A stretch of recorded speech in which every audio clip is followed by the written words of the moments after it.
Good morning. In today's presentation, we will see about the pharmacognosy of carbohydrate containing drugs. Under this, we are going to see about 3 drugs. One is Acacia, Tragacanth, and honey. So first, we will see about the pharmacognosy of Acacia. So this acacia, morphologically, it is an unorganized drug and it is a gum. Chemically, it contains the carbohydrates and it is used as a pharmaceutical aid. When you just see the synonym of acacia, it is otherwise called as acacia gum or Indian gum or gum arabic, or otherwise Egyptian thorn, Gummi africanum, or gum Senegal, or Sudan gum, or Arabic Somali gum, or otherwise yellow thorn. So these are all the various other names according to the regions where they are cultivated or obtained, it is called. And next, if you see the biological source of acacia, it consists of the dried gummy exudation obtained from the stems and branches of Acacia senegal, which is the African species, and Acacia arabica, which is the Indian species, belonging to the family Leguminaceae. And next is the geographical source. As you know, this Acacia senegal is an African variety, so it is indigenous to Sudan, Northern Sahara Desert area, Red Sea areas, and to Eastern India. Sudan is the major producer of acacia gum.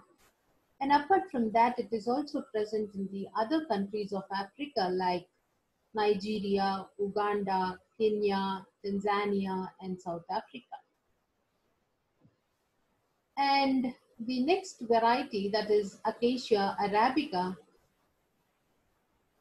it is found in India. In India, that is in Punjab, Rajasthan, and Western Ghats. And the Arabian variety, it is also found in some parts of Arabia, that is Kordofan, northeast of Africa. And also it is present in Sri Lanka and Morocco. So that is about the geographical sources. And when you just see the preparation, it is just very simple. It is collected from the wild source. And sometimes the incisions are made, or automatically the gum oozes out from the trunks and branches of the trees. And once it gets dried up, it is collected and it is spread free from the foreign organic matters and other vegetative matter of the same plant. And then it is packed after drying and sent to the market. So that is a very simple method of preparation of this acacia gum. And next, when you just come to the morphological characters, the tears, they are white, pale, yellow in color. Sometimes it is creamish brown to red in color. And the powder, it is off-white in color, sometimes pale yellow or light brown in color. It is odorless, taste is bland and mucilaginous. And when you just come to the shape and size of the acacia gum, usually it occurs as a tears or as the powder. And the tears are mostly spherical or ovoidal in shape, and which has the diameter of about 2.5 to 3 centimeters. The tears, sometimes they occur invariably opaque, sometimes with the cracks and fissures which is formed on the outer surface during the drying process. And when you just break the tears and observe the broken surface, it is very brittle in nature and exposed surfaces are glossy. That is otherwise called as your fracture. The broken surface is brittle in nature and it appears glossy. So that is about the morphological characters of Acacia. And next comes the chemical constituents. Acacia consists of the complex polysaccharide which is called as your arabin. This arabin is nothing but the calcium, magnesium and potassium salts of arabic acid. This arabic acid, it is a branched polysaccharide which yields on hydrolysis the various monosaccharides like arabinose, D-galactose, D-glucuronic acid and L-rhamnose. This acacia contains about 12 to 15% of water, and also it has enzymes apart from arabin. The various enzymes present in acacia are oxidase, peroxidases and pectinases. The total ash value of acacia ranges from 2.7 to 4%. So that is about the chemical constituents, and next we'll see about the chemical test. Because it is a polysaccharide and again it is a carbohydrate, so it has to give the positive test with Molish test. That is, you know very well about Molish test. The sample solution is treated with few drops of Molish reagent, shaken, and along the sides of the test tube, if you add sulfuric acid, you get a purple-violet ring at the junction of two liquids. And the important test to identify acacia is the lead subacetate test. When you treat the aqueous solution of acacia with lead subacetate, you get a white precipitate.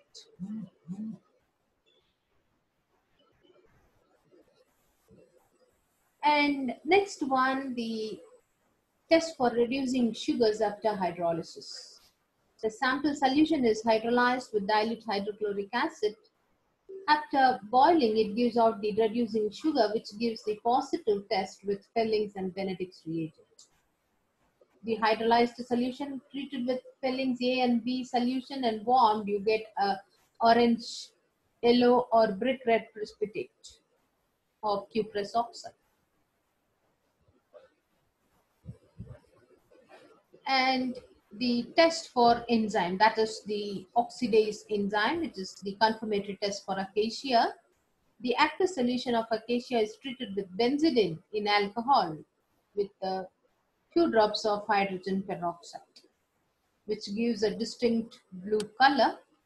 It is due to the presence of oxidase. It is the confirmatory test for acacia. The next one is the borax test. The aqueous solution of acacia will give you a thick gelatinized solution on treatment with borax. And when you just see the negative test for acacia, instead of lead subacetate, if it is treated with lead acetate, acacia will fail to produce the precipitate. This is the test distinct from Tragacanth and agar. Because Tragacanth will not give precipitate with a lead subacetate, whereas acacia will give precipitate. And with lead acetate, Tragacanth will give the white precipitate, whereas acacia will not respond. With iodine, it will not give any marked color change. It is a test distinction from starch and dextrin, whereas starch gives blue color with iodine and dextrin gives dark brownish black color with iodine. And with ferric chloride, it is not giving bluish black color, which is distinction from tannins. So these are all the negative tests of acacia. So that is about the chemical test for acacia. And then when you come to the uses of acacia, it is used as a demulcent, and it is a pharmaceutical aid used in the preparation of emulsions, suspensions, and also it is used as a thickening agent. It is used as a binding agent for tablets, especially in the cough lozenges. It is used, and it is used in the process of granulation as a binding agent. It is a process in the manufacturing of tablets. It is the gum of choice because it is quite compatible with all the other plant hydrocolloids like starch, carbohydrates, and also proteins. And it is used in combination with gelatin in micro encapsulation of the drugs.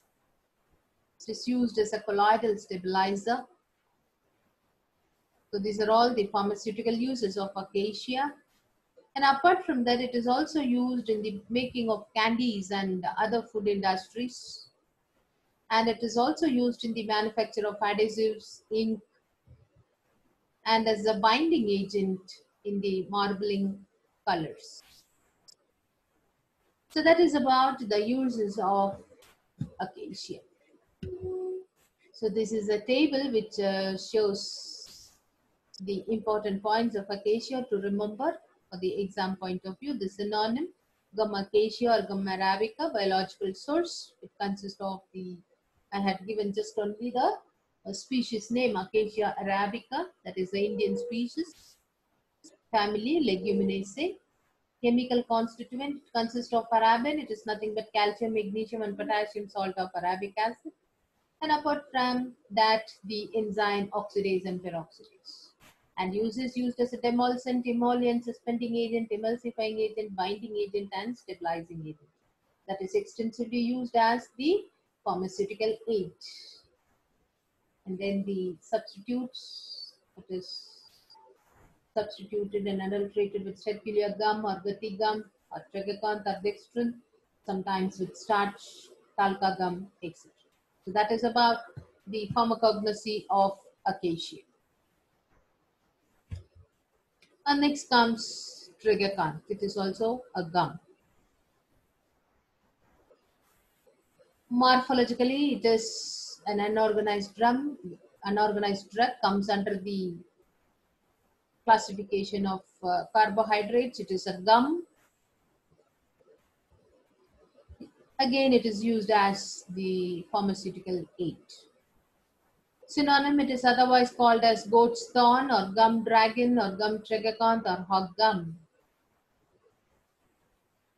Biological source, it consists of the air-dried gummy exudate flowing naturally or by obtained by making the incisions on the stems and branches of Astragalus gummifer, another species of Astragalus belonging to the family Leguminosae.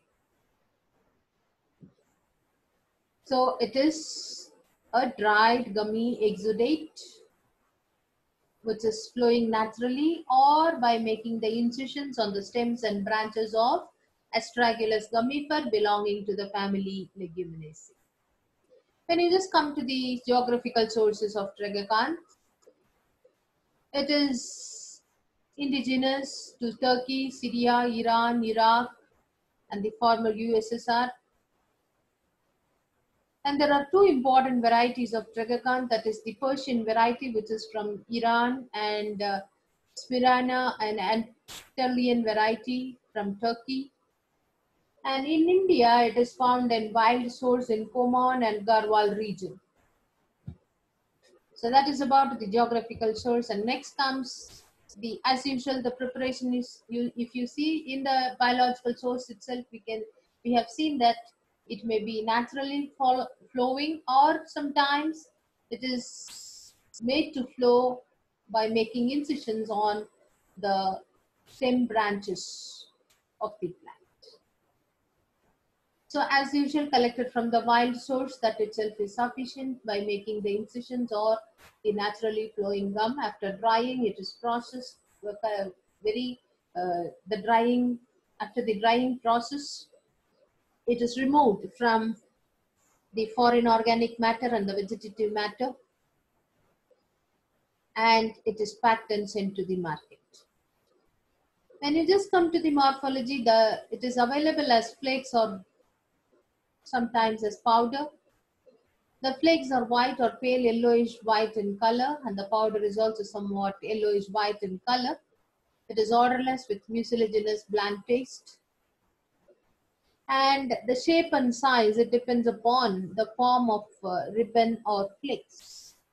The flakes are usually, or the ribbons are usually around 25 to 12 into 2 millimeters in size, that is length into breadth into width.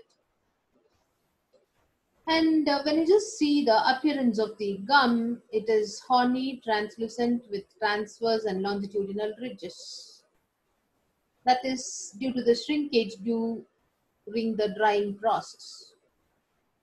And when you just break the flakes or the ribbons and observe the broken surface, the fracture is short. That is about the morphology. And next, when you come to the chemical constituents, as I already told you, it belongs to the carbohydrate group chemically.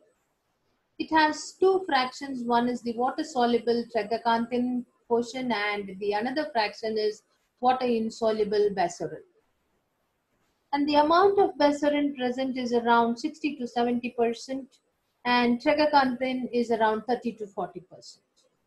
And this baserin is responsible for the gel strength of Tragacanth, which comes in contact with water, it becomes swollen and forms a gel.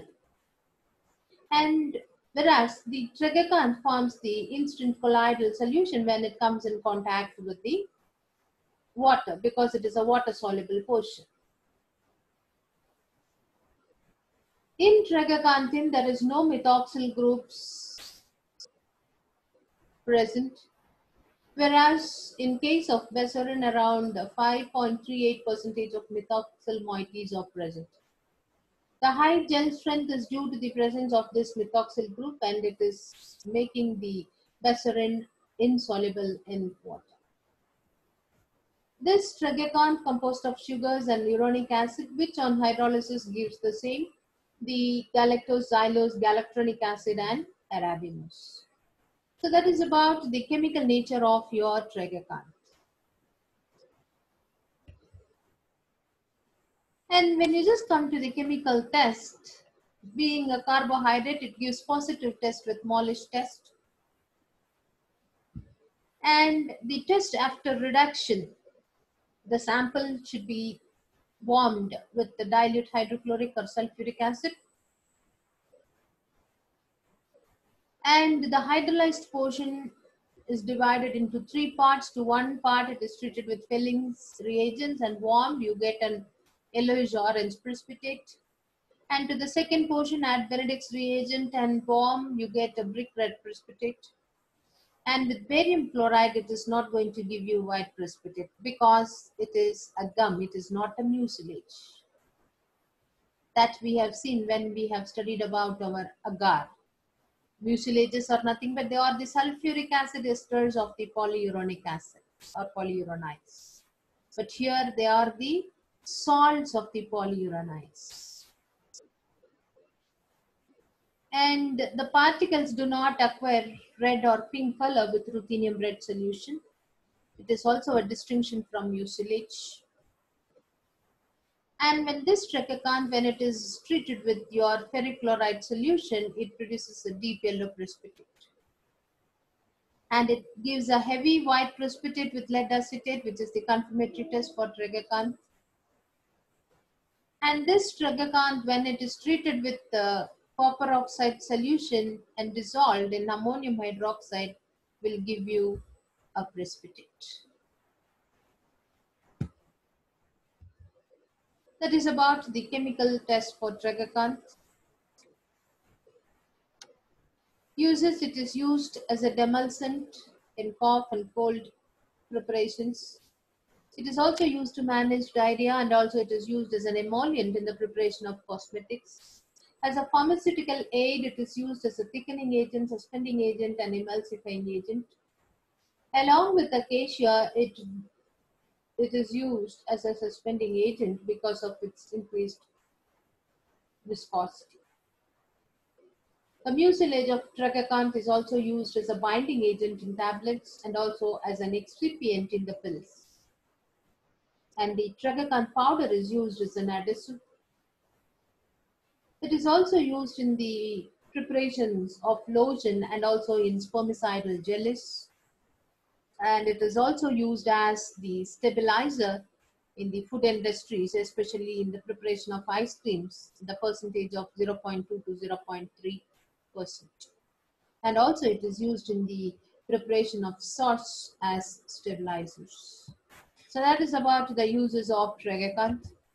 And next is the substitutes and adulterants. They are adulterated or substituted with the lower grades of Tragacanth called as hog Tragacanth, which is used in the textile industry, and also it is in the manufacture of pickles. The gum varies from yellowish brown to almost black, that is the hog gum. And citral gum obtained from Astragalus strobiliferus is also used as an adulterant. And also Karaya gum, otherwise it is called as Tertulia gum or Indian Tragacanth, they are used as the substitutes. So that is about the pharmacognosy of Tragacanth.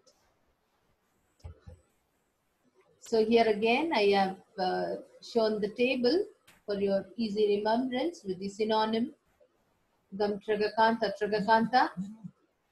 Biological source Astragalus gummifer belonging to the family Leguminosae. And chemical constituents, it contains the water-soluble portion Tragacanthin and water-insoluble portion Becerin, which has the methoxy group in its structure. Because of that, it is insoluble in water and swells up in water. It is used as a demulcent, emollient, suspending agent, emulsifying agent, and also used in the preparation of lotions and spermicidal jellies. And the substitutes and adulterants, it is hog Tragacanth or hog gum, citral gum, and Shiraj gum. So that is about Tragacanth. And the next drug is honey. It is again an unorganized drug which is in the liquid form, contains the carbohydrate and used as the pharmaceutical aid.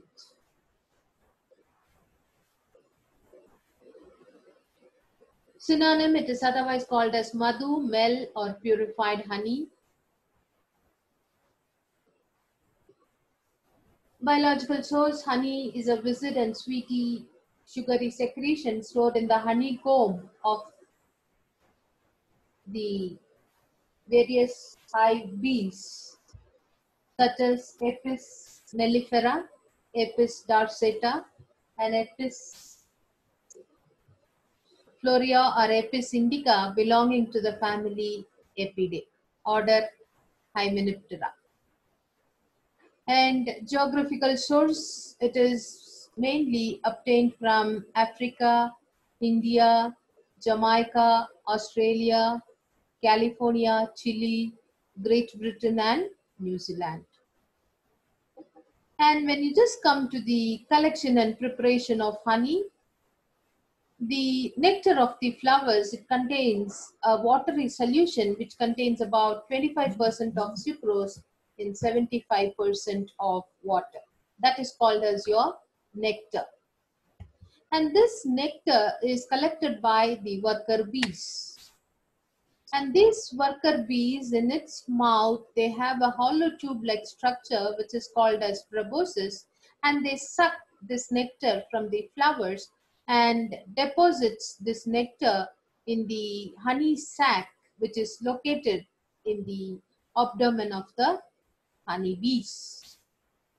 When it is stored in the honey sac in the abdomen, the enzyme invertase, which is present in the saliva of the bee, converts the sucrose, which is present in nectar, into invert sugar. And this converted invert sugar is then partially utilized by the bees for its normal functions, and the remaining is deposited in the honeycomb. So that is the collection of the honey from the flowers and depositing into the honeycomb. And this honeycomb is smoked to remove the bees, And the honey is collected by applying pressure or by squeezing the honeycomb, or sometimes it is allowed to drain naturally. And after the collection of honey by this way, it is heated to 80 degrees centigrade and allowed to stand. So during this period, the impurities will float over the surface and they are removed by skimming off. The natural honey prepared by this method is having the density of 1.47. The density should be adjusted to 1.35 by diluting it with water. So in this density at 1.35, honey will not allow the growth of microbes, and also the granulation of honey will not take place. So that is why the density of natural honey, which is 1.47, has to be brought down to 1.35 by diluting with water.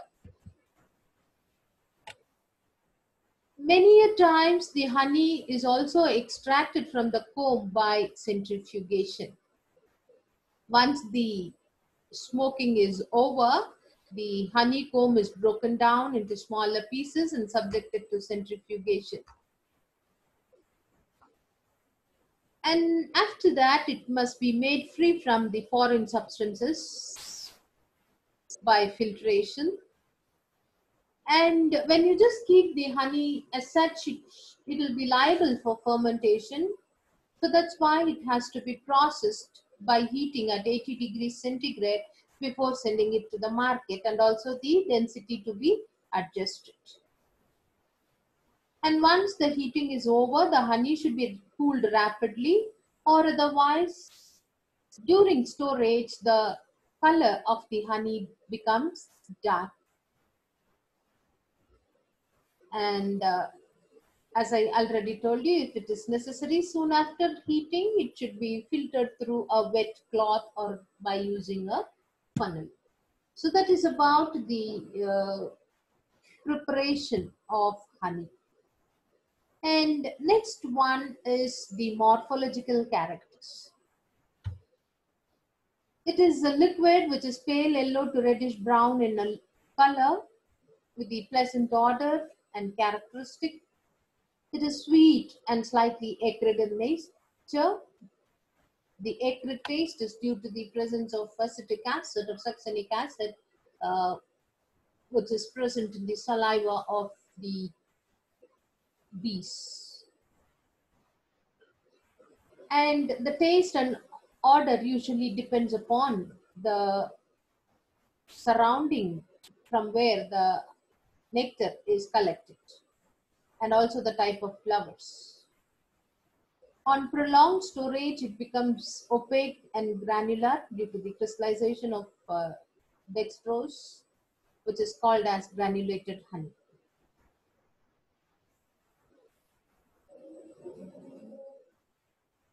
And chemical constituents, mainly it consists of the sugars, that is glucose, almost around up to 80%, and also it has sucrose and traces of your acetic acid, succinic acid, tartaric acid, and also pollen grains and some vitamins it has. Uses, it is used as the demulcent, sweetening agent, antiseptic, and vehicle for Ayurvedic formulations, and also it is used in the cough mixtures. And when you just see the chemical test, it should comply, or sorry, it should give positive reaction for the Molish test, because it is a carbohydrate, that is when treated with Molish reagent, shaken, and addition of sulfuric acid along the sides of the test tube, which gives the purple ring at the junction of two liquids, and test for reducing sugars, that is with fillings A and B. On warming, it gives a brick red color due to the presence of reducing sugars. And another test is called as the feast test, which is done for the presence of artificial invert sugar. Honey is extracted with petroleum ether or solvent ether, and then the ethereal layer is separated and evaporated to dryness in a china dish. And to this, on the addition of 1% resorcinol in hydrochloric acid, it gives a transient red color. That is, with natural honey, it gives the transient red color, and with artificial honey, the color will persist. And that is about the chemical test, and also it should comply with the limit test for chloride, sulfates, according to the pharmacopoeial specifications. So that is about the chemical test for honey. And next, this is the table where the synonym madhu, honey purified or mel, biological source Apis mellifera, Apis dorsata, belonging to the family Apidae, and the chemical constituents mainly glucose, fructose, and sucrose, the sugars which is present in that, and uses, it is used as a demulcent, sweetening agent, antiseptic, vehicle for Ayurvedic formulations, and also in cough mixtures and cough drops it is used. Adulterants, it is used as, it is adulterated with artificial invert sugar. And this honey, when you see the Ayurvedic preparations, usually the Ayurvedic doctors, usually they say their preparations, it should be mixed with the honey and then it should be taken. So that's why it is used as a vehicle for Ayurvedic formulations. And nowadays, what we do, this honey is also having the bleaching agent which can bleach the skin, the natural bleaching agent. Okay, so that is about the honey. So here the pharmacognosy of 3 drugs is over. That is your Acacia, Tragacanth, and honey. Okay, thank you.